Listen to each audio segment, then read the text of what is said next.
Hello everyone, সবাইকে good evening. সবাই কেমন আছেন? আশা করি ভালো। তো সবার আশীর্বাদে আমি ভালো আছি। তো দেখুন, আজকে একটা রেসিপি বানাচ্ছি। যেহেতু নতুন আলু হয়েছে, তাই আলু দিয়ে একটা সুন্দর রেসিপি বানাবো। সেটা হচ্ছে মাছের। দেখুন, এটা কিন্তু আমাদের ঘরেরই আলু, আমাদের খেতেই করেছি। তো দেখুন, এত মাছটা একটু বেশি জাল হয়েছে। যেহেতু মাটির চুলায় একটু তো কম বেশি হবেই বলুন, গ্যাসের জাল না যে এক সমানভাবে জ্বলবে। তো দেখুন, মাছগুলোকে প্রথমে আমি ভেজে নিচ্ছি। ভাজা হয়ে গেছে, আলুটাকে সেদ্ধ করে রেখেছি বন্ধুরা। তো খুবই শর্টকাট করছি। তো গাইস, কে কে আলুর এরকম রেসিপি খেতে পছন্দ করেন অবশ্যই কমেন্টে জানাবেন। আর রান্নাটা আমার কেমন লাগে ভালো করে দেখে নিন, তারপরে অবশ্যই জানাবেন। তো দেখুন, এই যে মশলা করেছি শুধু সিম্পল মশলা, শুধু জিরা বাটা, আদা বাটা, আর হচ্ছে শুকনো লঙ্কা বাটা, আর সাথে পেঁয়াজ নিয়েছি, কাঁচা লঙ্কা নিয়েছি। এগুলোকে মাছের তেলটা ভেজে নেব আমি এগুলো দিয়ে। তো দেখুন, মাছ ভাজার যে তেলটা আছে সেটা দিয়ে আমি পেঁয়াজ কুচিটা দিয়ে দিলাম, আর দিলাম হচ্ছে একটু কাঁচা লঙ্কা ফাড়ি করে নিলাম। তো সকাল থেকে প্রচুর কাজ করেছি, তো খুব তাই তাড়াতাড়ি করে করছি।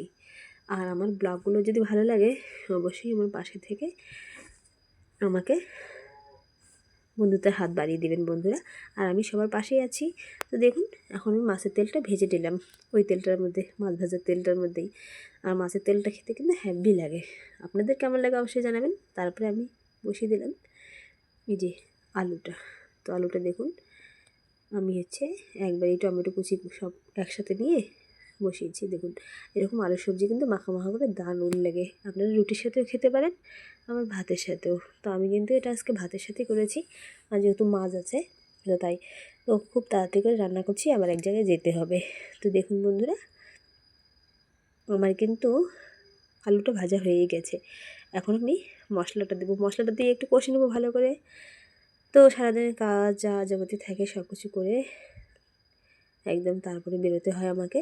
তাই আজকে বেশি কিছু রান্না করতে পারবো না, শর্টকাটে রান্না করবো। দেখুন, আমার কিন্তু এরকম আলু সবজি দিয়ে রুটি খেতেও বেশ ভালো লাগে। আমার ছেলে তো রুটি একদম প্রিয়, মানে রুটি পাগল যাকে বলে। ও যদি রুটি হয় তো রাত্রে কিন্তু আর ভাত খাই না। তো দেখুন, কথা বলতে বলতে এদিকে কিন্তু আমার আলুর রেসিপিটা হয়েই গেল। দেখুন, আমি এখন ঝোল দিয়েছি, হালকা ঝোল দিয়েছি, জল দিয়েছি, কারণ একটু মাখামা করবো। এখন আমি মাছগুলোকে ছেড়ে দিচ্ছি। দেখুন, তারপরে একটু গাঢ় হয়ে এলে, ঝোলটা গাঢ় হয়ে এলে নামিয়ে নেব।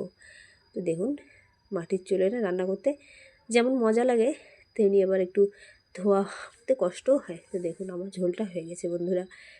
তো বেশি কিছু রান্না করব না, আগেই বলেছি মাছের ঝোলটা করব, আর তেল ভাজাটা করলাম দেখলে নিই।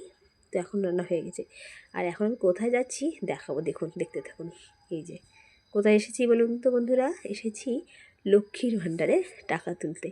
জানেনই মমতা ব্যানার্জি লক্ষ্মীর ভাণ্ডারের টাকা বাড়িয়ে দিয়েছে, আর মহিলারা কতটা খুশি, ভীষণই খুশি। দেখুন, ব্যাংকে একদম ভিড় লেগে গেছে, সকাল থেকে প্রচুর ভিড় ছিল। আর এটা কিন্তু শাখা ব্রাঞ্চ, একটা সেন্ট্রাল ব্যাংকের শাখা ব্রাঞ্চ। তো আমরা এসেছি দেখুন। তো এখনও এসে দেখি যে প্রচুর ভিড়। তো সবাই টাকা তুলছে দেখুন, মহিলারা বিশেষ করে। কি বলুন তো, মহিলারা কিন্তু এই লক্ষ্মীর ভাণ্ডারের টাকাটা বাড়াতে ভীষণই খুশি হয়েছে। তো যাই হোক, আমার জায়ের সাথে এসেছি, টাকা তোলা হয়েই গেল, আমিও পাই। তো কেমন লাগলো ভিডিওটা অবশ্যই জানাবেন। Thank you.